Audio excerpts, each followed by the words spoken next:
চুরি যাওয়া বাইক উদ্ধারে বড়সড় সাফল্য পেল পলাশীপাড়া থানার পুলিশ। পুলিশ সূত্রে জানা গিয়েছে, প্রায় 2 মাস আগে পলাশীপাড়া থানা এলাকায় একটি বাইক চুরির অভিযোগ দায়ের হয়। সেই চুরির তদন্তে নেমে পুলিশ থানারপাড়া থানার ফজিলনগরের জসিমউদ্দিন শেখ নামে এক যুবকের হদিশ পায়। এরপরই তাকে গ্রেপ্তার করে পুলিশ। গত 24 তারিখ তাকে গ্রেপ্তারের পর আদালতে তোলা হয়। এরপরই 7 দিনের পুলিশ হেফাজত নিয়ে শুরু হয় জিজ্ঞাসাবাদ। জিজ্ঞাসাবাদে পুলিশ জানতে পারে একাধিক বাইক চুরির সঙ্গে যুক্ত সে। ইতিমধ্যে তাকে জিজ্ঞাসাবাদ করে 2টি বাইক উদ্ধার করা সম্ভব হয়েছে। আরও বেশ কয়েকটি বাইক চুরির হদিশ মিলেছে।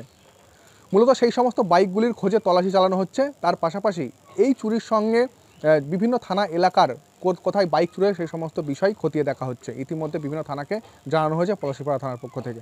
ইতিমধ্যে 2টি বাইক উদ্ধারের পাশাপাশি আরও বেশ কয়েকটি বাইক উদ্ধার, বাইকের খোঁজ, সব মিলিয়ে পলাশীপাড়া থানার বাইক চুরির বড়সড় সাফল্য বলে মনে করা হচ্ছে। আমাদের পলাশীপাড়া থানাতে মাস 2 আগে একটা মোটরসাইকেল চুরির ঘটনা ঘটে এবং সেটা নিয়ে একটা অভিযোগ হয়। সেই অভিযোগের তদন্ত চলছিল। সেই তদন্ত চলাকালীন আমরা একটা সোর্স ইনফরমেশনে লিড পাই।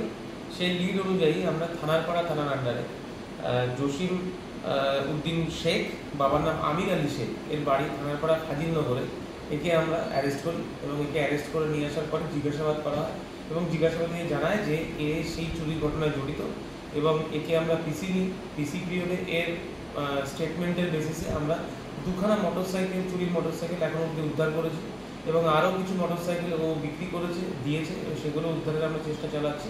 এখন অবধি আমরা মোট 2টো চুরির মোটরসাইকেল আমরা পেয়েছি, যেগুলো অলরেডি আমরা সব থানাতে মেসেজ দিচ্ছি কাদের কাদের কোন কোন কেসে এরা চুরির কেসে ইনভলভ আছে এবং তারা যেন এরকে পিসি নিয়ে জিজ্ঞাসাবাদ করতে পারে।